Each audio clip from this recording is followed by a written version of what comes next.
Hi, my name is Konstantin Baum. I'm a master of wine and it's the most wonderful time of the year as it's beginning to look a lot like Christmas. While some of you may be shouting, let it snow, let it snow, let it snow, because you're dreaming of a white Christmas or a blue Christmas, I actually care more about the wines on the table. I'll be home for Christmas to have myself a merry little Christmas, and right now I'm looking for some great wines for the holidays.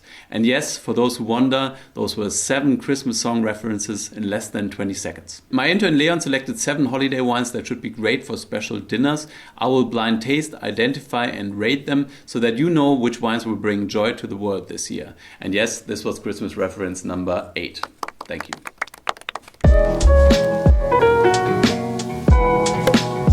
During the holiday season, I like to drink special wines, but I also need different wines for different occasions. When things calm down a little, I like to discover new wines. So I don't just go for my old friends from my collection. Instead, I like to taste wines that I've never tasted before. In order to make sure that you will be able to taste along, Leon had a look around on Vivino to find wines that are widely available, and I gave him carte blanche to buy whatever he wants. I hope that wasn't a mistake. Anyways, this video is not sponsored by Vivino. As a matter of fact, I still don't really use the app. I will review the wines completely independently, and my wife backed them up like a beautiful Christmas calendar. But I wonder, are Christmas calendars actually a thing outside of Germany? Let me know down below, but now let's start tasting. On the first day of Christmas, my true love sent to me this wine. Let's see what's in there. A white wine, clearly. Is it Christmas already? This wine is beautiful. It smells of lemon zest, a little bit of wax, a little bit of wet wool. There are also characters of bruised apple coming through. On the palate, it's super fresh, super vibrant. The acidity is like a laser beam, and there's also quite a lot of body and richness, so it's a beautiful wine. From my description, some of you might already know what I think this is. For me, this is a classic Chenin Blanc, but not from South Africa or from anywhere else in the world, but from the Loire. For me, because of the concentration balance with the acidity, I would actually go for Vouvray. And I would say this is a fairly recent vintage, so I would say it's a 2017, which was a beautiful vintage in that area. Maybe it's because it's the first one of the tasting, but I feel a little bit cocky, so I'm going to call the producer. I think this is Domaine Huet, one of the greatest producers in the Loire, and I think this might be their Haut-Lieu sec, a dry wine from the cru Le Haut-Lieu, and I'm not really sure whether I'm right or wrong. This might be really embarrassing, but I've tasted their wines a couple of times recently, so I feel good about it. Let's have a look. And what is it? Yes!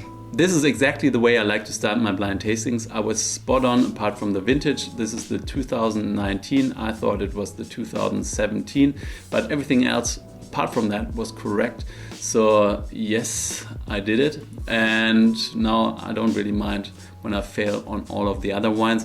And listen, this was not planned. I did not know anything about the wines. So come on, give me some props. The Huet retails for 30 euros and I would rate this 94 points. This is a really good example of its type. Wine number 2 smells very intense, very concentrated. There are flavors of cassis and blackberries coming through. There's also quite a lot of oak flavor coming through. There's also a very distinct flavor of mint or eucalyptus. On the palate, it's juicy and rich. There's quite a lot of tannins there, but they are really polished. And it's very long, so it's definitely a high quality wine. First of all, there's quite a bit of pepperiness coming through. That, together with everything else I said, points me towards Syrah or Shiraz. I think style-wise, this is more of a New World wine for me. It's really well made, it's very polished, very clean. It has these eucalyptus flavors, and that points me to Australia because there are lots of eucalyptus trees standing next to vineyards, and those flavors go onto the grape skins and then into the final wine. On the palate, there's quite a lot of body and richness, so I would think this is from a warmer area, and I would put this into Barossa Valley, so a high quality grape growing region in Australia producing more rich and robust wines. So let's have a look. Alrighty, let's see. Yes! Man, I'm on a roll. It seems like today I actually deserve my title of Master of Wine. This is a Shiraz Mataro blend from Penfolds, one of the biggest but also most high quality producers in Australia. I think over Christmas this is definitely the wine for the family dinner, so you can serve it to lots of different people and everyone will like it. It also gets you boosted up quite quickly. It has 14.5% of alcohol, so if you don't really like your relatives, this will help you through the evening. When it comes to food pairings, I would actually serve this with lamb, Syrah or Shiraz and lamb. That goes really well together. This retails for 25 euros and I would rate this 90 points. It's really good wine. Really fun, juicy Shiraz. Wine 3 is a different type of wine compared to wine number 2. This is much more refined, much more on the freshness.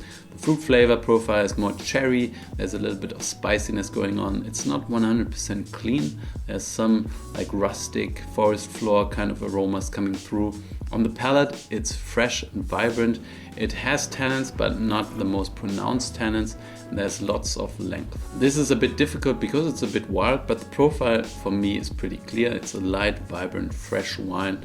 I think this is actually a Pinot Noir. For me, this is more typical for Burgundy, so I would actually go to the Côte d'Or and I would go to the Côte de Nuit. And I would say this is probably a village level Pinot Noir, so not the Premier Cru or Grand Cru style because it doesn't have the concentration and the body, but it's pretty good. I mean, there's lots of freshness, vibrancy there. So let's have a look what it is. And it looks good. It's Burgundy. So now it's getting a little bit embarrassing. I did not pick the wines, I promise. This is a Chambolle Musigny from the Côte de Nuit. The Côte de Nuit is known for a little bit more fresher and vibrant wines, and Chambolle Musigny in particular is known for very feminine and very elegant wines. This is actually exactly the wine I would serve with turkey or with goose. It has freshness, vibrancy and complexity, and it will go really well with those birds. This is from the 2015 vintage and the producer is Louis Jadot, a big producer and merchant in the region, but he's producing some really outstanding wines. This is a beautiful example, very vibrant, very fresh. It retails for 66 euros in Germany, which is quite a lot of money. I mean, you could definitely get some other Pinot Noirs that might even be a little bit better, but you pay a premium for wines from Burgundy. Due to its complexity, vibrancy, freshness, I would rate this 90 points. This is not a showstopper, but it's a really good example of Pinot Noir from Chambolle Musigny. On the path to victory, failure is always around the corner, so let's see whether this wine will get me confused. Excuse me for smiling, but I think I know what this is again. The wine smells of cherries, a little bit of licorice. There's also a little bit of spices coming through.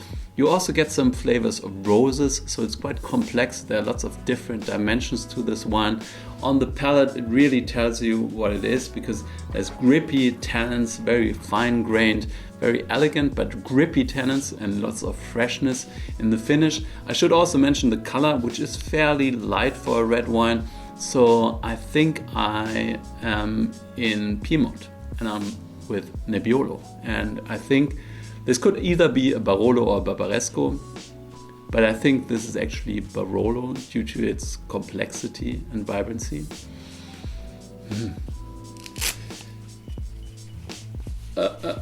Ayo! Man! So pulling down the sock, I could already feel what this is by this engraving here, the Abeza bottle. This is a Barolo, 100% Nebbiolo from a really good producer. Vietti is producing some molto bene Barolos, and this is a classic wine. This is from the 2017 vintage, which was a great vintage, and I think if you don't like Pinot Noir, you should definitely try this. It gives you a little bit more body, a bit more tannins, a bit more concentration, but this would actually be great with the duck or with your goose that you serve over Christmas dinner because it has just more tannins, more structure, and the fatty birds will make this wine a little bit more mellow and rounded. So this would retail for 50 euros in Germany and I would rate this 93 points. This is a really nice Barolo. There are better ones, but this is already really, really beautiful. So let's move on to wine number 5, and maybe this is a proper challenge. Come on, bring it on. Because of the flavor profile, I would actually say this is from the old world. This feels very classic.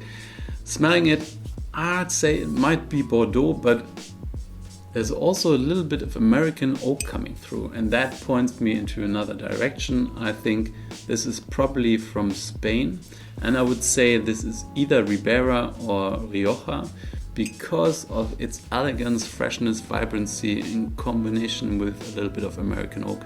Could be one of those two regions in my opinion. Whatever it is, it's definitely really good, really fresh and vibrant.